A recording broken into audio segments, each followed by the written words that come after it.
As down the glen one is the corn to a city fair. Big review, Cozy. Something very mysterious about this whole place. We're in John Kavanagh's pub, aka the Gravediggers pub. Long old history. Don't want the pint to go off, so I won't bore you too much, but basically we're beside Glasnevin Cemetery trying to not get any of these facts wrong. Back about 180 years ago, the guys used to dig the graves, the grave diggers. They were told they couldn't drink on the job, so they'd knock on the wall next door, they'd hand them over their pints, they'd all have their special little knock, they knew what drink they wanted. That's why it's called the Gravediggers. Been recommended this place by far more than everywhere else, I'd say 50 or 60 times. Been told to come here, Gravediggers, Gravediggers, Gravediggers, go to the Gravediggers, go to the Gravediggers, go to John Kavanagh, go to the Gravediggers. We're here, I've got me woolly jumper on, my fancy coat. I'm not messing around with this review. Anyway, that's enough smack talk. I'm fucking nervous, man. Right.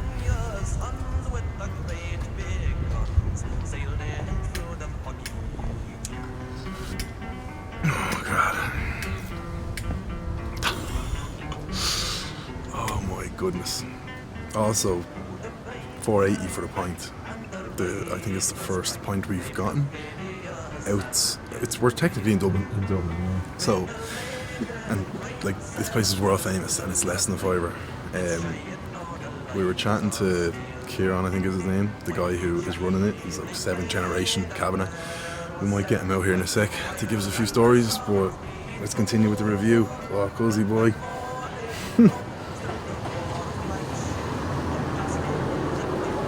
Oh God.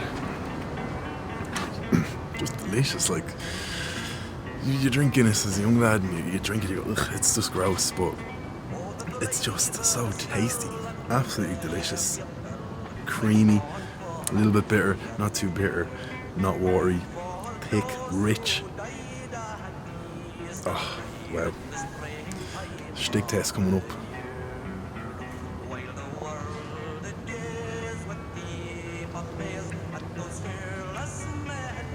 Was it ever in doubt?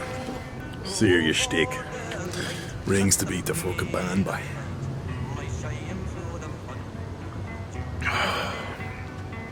Easily.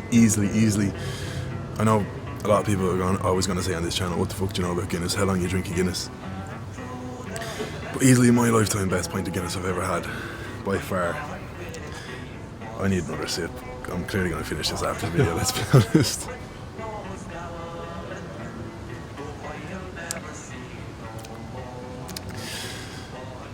My score is, I think you can tell by my face,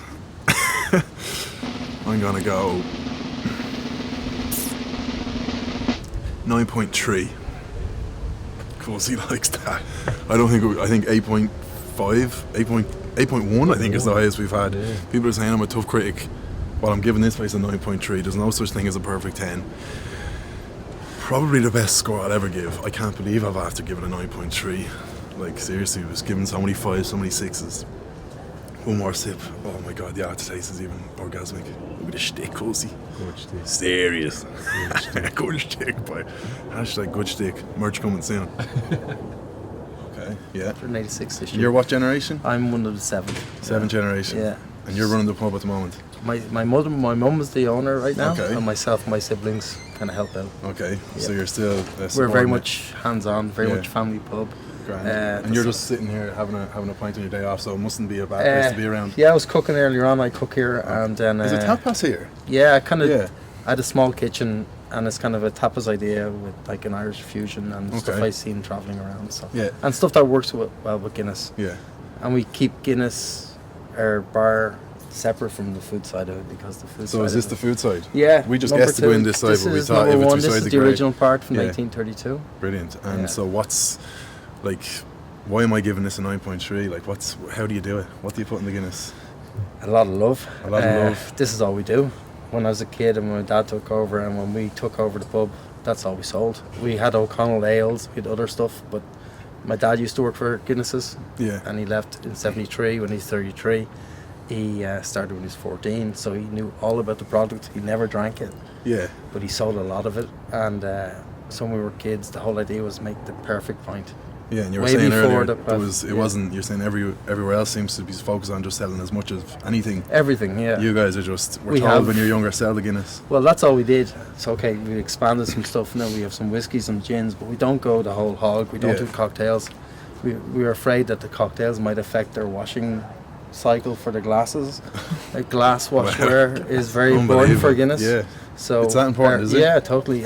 Soap, all your stuff can chemicals can change it, so you'd be very Yeah. careful. You treat it really well. So Yeah. if you're making Irish coffee and you're washing the same glass, there's Fair fats enough. involved. Yeah. And, you know, And if I was to open a pub tomorrow, and I was going to say, what's the most important thing? Like, give me one tip about making good Guinness.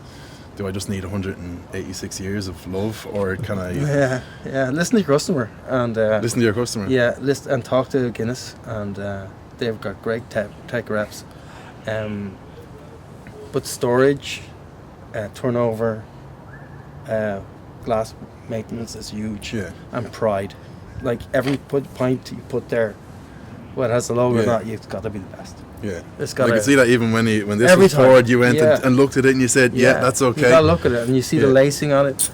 Even though you're drinking outside, even though I would never drink a Guinness outside personally, Okay. because it's too much. We have to change our whole channel structure. Yeah, so there you go. Well, we call But, it serious shtick. Yeah, so no, that's it's what good. It's got. brilliant. So you Yeah, call it lacing? lacing. Yeah, Lacing. yeah. Okay. So new if term. you look at like a cobweb or something, it's kind of simple. Yeah, so every drink you have is Yeah. And tell me, people say if the keg is close to the tap, does that make a difference? Or? Not now. It's a closed circuit now, so your keg could be across the road. As long as where the keg hits, where the beer is cooled, from the cooling to the tap head is more important. So the keg could be further, so the keg gets to the cooling box. From there to the tap head is very important. Okay. So if you've like a pint and a half draw or 2 pints, it's perfect from your Yeah. cooling, because it's all about the Guinness we drink now is much more cooler. Yeah. Like my dad back in the 80s, it was like double cooling through ice banks to try and get a cool, even though you had a head that big, you know, Oh, the yeah? waste. There's no waste now. Yeah, and the There's last zero thing I was waste. going to say to you was, in terms of the head, like, if I'm looking out for a good pint, do you, like, you don't come measuring your head, or like, They do, yeah, they have a... Do you have a standard, like, what we what look should at, be? basically it should be, I'd say a couple of mil over it. Like, it should Yeah. be rounded, and it should never be lower than the harp. So basically the harp above Okay. is perfect. Anywhere in there, and once it's above, it, yeah, and rounded. Yeah, yeah, so it's not a game of millimeters, it's just once no, it's in just there. if rounded, as in holds its head, Yeah. and it shouldn't be like.